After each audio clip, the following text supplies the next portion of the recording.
Un mundo desconocido. La célula.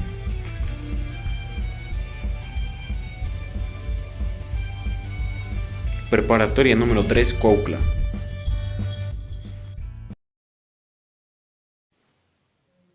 La célula es la unidad básica, vital y funcional de todos los seres vivos. Se encuentra en animales, plantas y personas. Su descubrimiento se lo debemos a Robert Hooke, quien la descubrió en el año de 1665.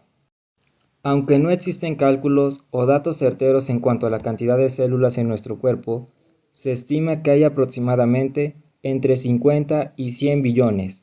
Entre estas, aproximadamente hay 200 diferentes células que se encargan de funciones distintas. La célula es la unidad funcional y estructural básica que compone al cuerpo humano y al de todos los seres vivos. Por lo tanto, para entender la estructura y función del organismo completo, es fundamental conocer la estructura y la función de sus componentes, es decir, las células. En los organismos superiores existen varios niveles de organización biológica. En primer término, las células, que son las unidades, se organizan en tejidos. A continuación, estos, ya sea de uno o varios tipos de células, se unen para llevar a cabo una función común. Por ejemplo, los tejidos epitelial, muscular, conectivo o nervioso.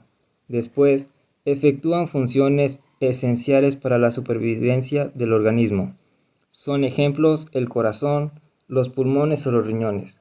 Por último, estos órganos se agrupan para construir aparatos o sistemas que desempeñan funciones específicas con la participación de varios órganos. ¿Qué dice la teoría endosimbiótica? La teoría endosimbiótica propone que mitocondria y cloroplasto fueron una vez células procariotas, que vivieron dentro de células huéspedes más grandes. Los procariotas podrían haber sido inicialmente parásitos o incluso comida que escapó de algún modelo de la digestión. Independientemente de la causa por la que estas células procariota acabaron dentro de un huésped, el resultado es que entre ambos se produjo una relación endosimbiótica. Los procariotas prisioneros podrían haber proporcionado nutrientes cruciales, en el caso del cloroplasto primitivo, o haber ayudado a explotar oxígeno para extraer energía, en el caso de la mitocondria primitiva. Los procariotas a su vez habrían recibido protección y un ambiente estable para vivir.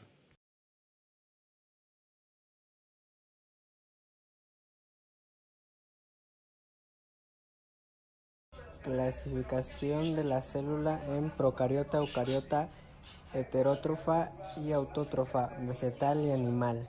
La célula procariota. Las células procariotas son pequeñas y menos complejas que las eucariotas. Contienen ribosomas, pero carecen de sistemas de endomembranas. Por lo general podría decirse que las procariotas carecen de citoesqueleto.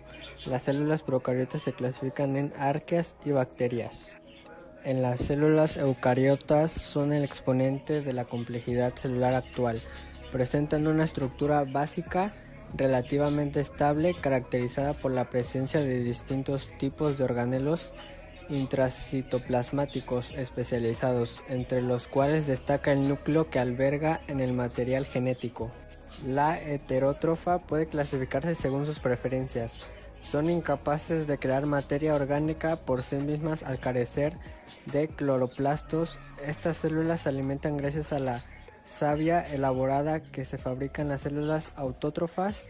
Las autótrofas son las que no necesitan conseguir sustancias del medio para extraer la energía, que pueden transformar en energía luminosa y en energía química, ATP. Este proceso del anabolismo tiene lugar en los cloroplastos. Dicha clasificación lo distingue en dos grupos: heterótrofos, aquellos que deben consumir materia orgánica proveniente de otros seres vivos, y autótrofos, son capaces de gestionar la producción de su propia energía, sacando provecho a los elementos ambientales. En la clasificación vegetal, los organismos del reino vegetal cuentan con diversos tipos de células. También las células diferenciadas se clasifican en células parenquima. Son las encargadas de sostener el organismo, transportar y almacenar sustancias, y la fotosíntesis en sí. Son los organismos vegetales más abundantes, pero menos especializados. Las células colenquima cuentan con una sola pared principal. Viven durante el periodo de maduración y generalmente estiran para brindar tracción, flexibilidad y resistencia al tejido, es decir, son células de soporte de plástico. Células esclerenquina son células resistentes y rígidas, y la pared secundaria tiene lignina, lo que hace impermeable. Cuando las plantas maduran suelen estar muertas, sin citoplasma, dejando solo una cavidad central vacía. Su función principal es la defensa y el apoyo mecánico. Y en la clasificación animal, todas las células animales pertenecen al taxón de las células eucariotas. Además de la célula animal, se distingue al resto de eucariotas por el hecho de organizarse con otras para formar organismos pluricelulares que pertenecen al reino animal. Tipos de organelos y sus funciones. Las células presentan estructuras complejas. Todas las células tienen en común estructuras y muchos de sus procesos los llevan a cabo de manera similar. Las células eucariotas se caracterizan por presentar tres tipos de estructuras básicas: el núcleo, el citoplasma y la membrana plasmática. La membrana plasmática está formada por una bicapa lipídica, una capa de grasas. Las grasas que participan para su formación son los fosfolípidos, así como algunas proteínas receptoras y transportadoras encargadas de llevar a cabo el transporte celular. Su función es regular el intercambio de sustancias que entran y salen, además de que protege y da sostén a la célula. El núcleo es exclusivo de células eucariotas. Está formado por una doble membrana que contiene pequeños poros. Dentro del núcleo se encuentra el nucleolo. Es una pequeña masa que está formada por ARN y proteínas, y su función principal es llevar la síntesis de proteínas y ribosomas. Los ribosomas son considerados organelos no membranosos, ya que están compuestos únicamente de ARN y proteínas. Su función es llevar a cabo la síntesis de proteínas por un proceso llamado traducción. Existen dos tipos de retículos endoplasmáticos: el retículo endoplasmático rugoso, que posee a los ribosomas y realiza la síntesis de proteínas, y el retículo endoplasmático liso, el cual su función es sintetizar lípidos. Aparato de Golgi. Está formado por un conjunto de sacos membranosos planos. Se encarga de recibir algunos productos generados en el retículo endoplasmático. Los almacena y secreta mediante vesículas, las cuales reciben el nombre de vesículas de secreción y vesículas de transición. La mitocondria es un organelo que posee dos membranas, una externa y una interna. La externa es lisa y se encarga de procesar el piruvato generado en la glucosis. Y la interna es plegada y su función es generar ATP en el proceso de fosforilación oxidativa. Su función es llevar a cabo la respiración celular y producción de energía ATP. Los lisosomas son organelos celulares que contienen enzimas digestivas. Se encarga de la digestión celular y participa en el proceso de apoptosis. El citoplasma es el líquido gelatinoso que llena el interior de la célula. Está compuesto por agua, sales y diversas moléculas orgánicas. Organelos exclusivos para las células vegetales. Cloroplastos. Contienen a los tilacoides, que producen clorofila, que es responsable de captar la energía de la luz. Por medio de esto se realiza la fotosíntesis. Vacuolas. Compartimentos membranosos formados por una sola membrana.